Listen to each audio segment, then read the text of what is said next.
liberals furious after finding out what Trump's badass bikers secretly did behind their backs.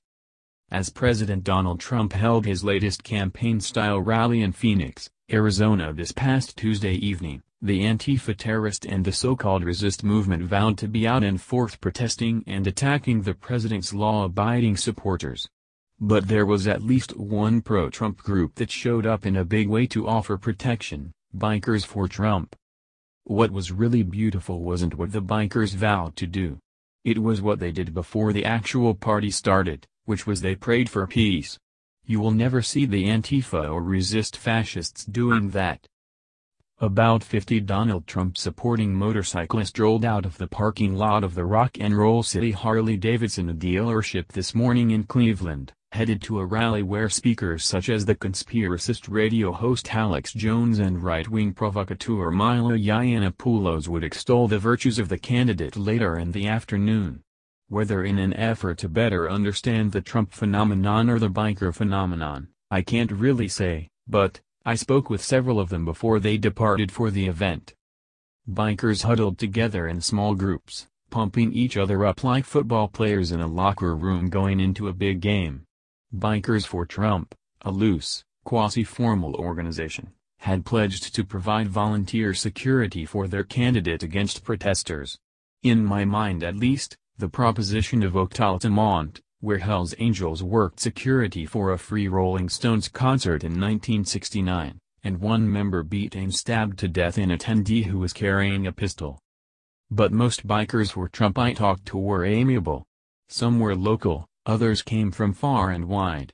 Talking to them, it was easy to get swept up in the jubilant mood, and forget that the man they'd congregated to support ran on a campaign of racial hatred, promising to build a wall on the Mexican border and ban all Muslims from entering the U.S.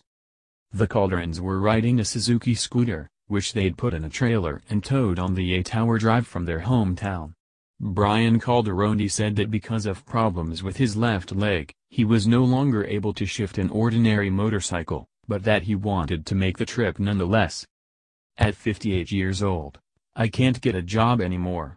It's been like that since about 2 seconds after the real estate bubble burst. Now I call myself a junkologist. We clean out houses and property that are full of junk, he told me when I asked why he supported Trump. My biggest heartache is cleaning out a foreclosed house. It breaks my heart. If we can put America back to work, I think we can end these kinds of foreclosures. He took off his glasses. If you could make these glasses in the US, I think you could still make a profit. Now, you just make a blueprint of the glasses and send it to China, and they make it there, no offense to China. If you go to New York and elsewhere, you can look at Trump's employees. They're happy, they have benefits, they have the American dream, he said. That may be true of some of Trump's employees, but others are less satisfied. Hundreds of employees and contractors at the Trump Organization's various ventures have sued over allegedly unpaid wages and bills, a USA Today investigation from last month revealed. Part-time workers at a Trump casino spoke with Salon about their lack of health care and limited opportunities for advancement to a full-time job, and a group of women Trump employees alleged in the New York Times that he was a sexist, domineering boss.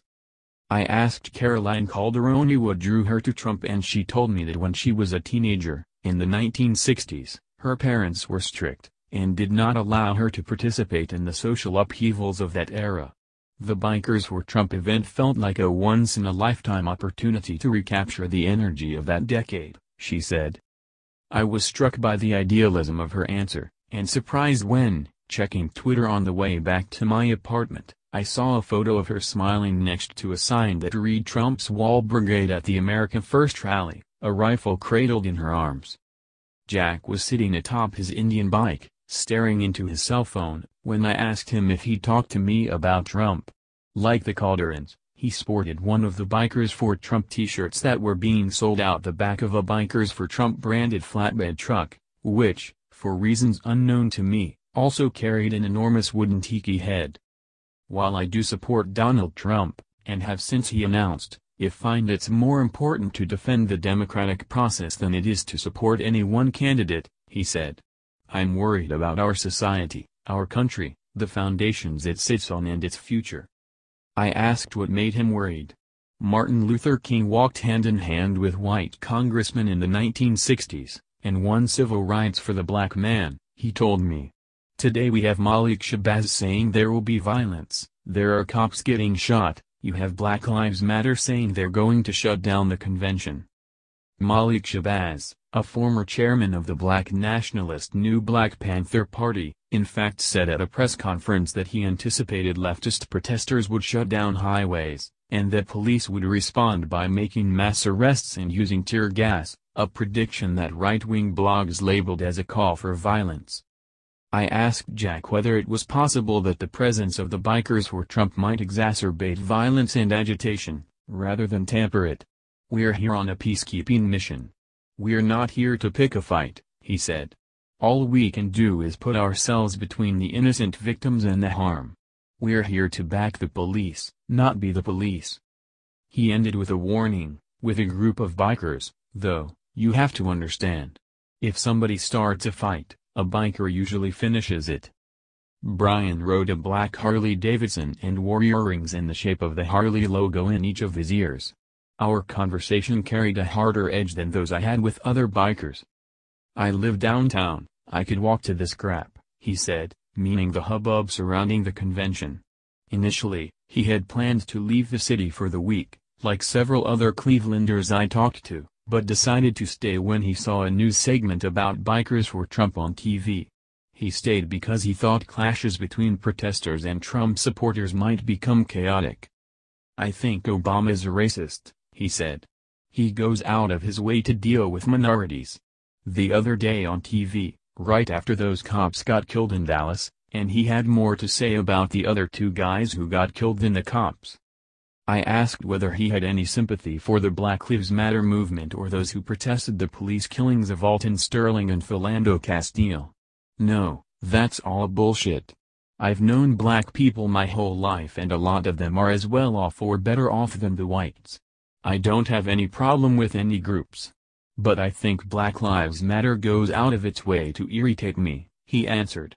He added that his daughter, a Cornell graduate who works in New York City, often argues with him about his political views. Dennis, an amiable guy in a Make America Great Again cap, expressed trepidation about speaking on behalf of his fellow bikers, and as such our conversation was pretty short. He said that he likes Trump because of his support for the movement to take back our country, but declined to elaborate about what needed taking back, or from whom. I'm here until the end of the week, or until I end up in the hospital, he said, which was a joke, because he doesn't anticipate any battles with protesters. They can have their side, and we can have our side, he said. I don't see anything wrong with that. He concluded by asking me if I wanted to buy a t-shirt from the Tiki truck. I said yes, and got one as an RNC souvenir. I thought Dennis was the mellowest biker for Trump I'd meet, but Steve, with his Rick Rubin beard and Ray-Bans, proved me wrong. He said that he'd never been to a convention before, and that the event gave him an opportunity to show support for Trump and see what the hubbub was all about, so he rode the 430 miles from Philadelphia. For about 3/4 of the way, it was great, he said. But I went through a bunch of rain as soon as I crossed over into Ohio. I'm drying out now. Steve's Trump support was full-throated, but he seemed more drawn to the candidate's personality than his politics. I just like his attitude, he told me, sounding like he was describing a friendly bartender he just met, rather than the prospective leader of the free world. And I think if he's elected he'll do a great job.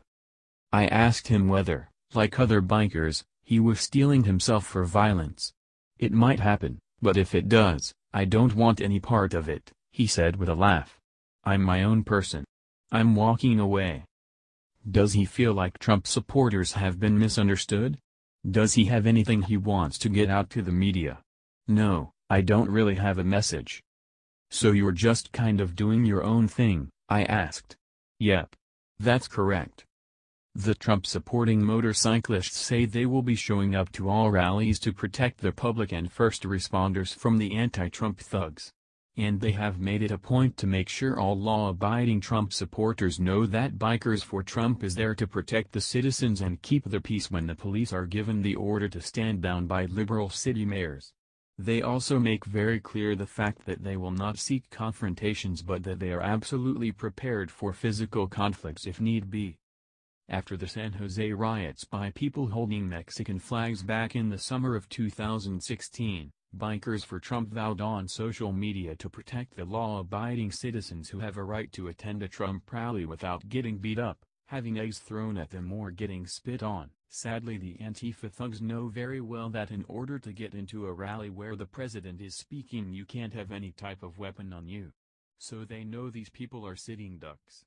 Just like those of us who went to the San Jose rally expecting the police to protect us, but they had been given the order to stand down and do nothing.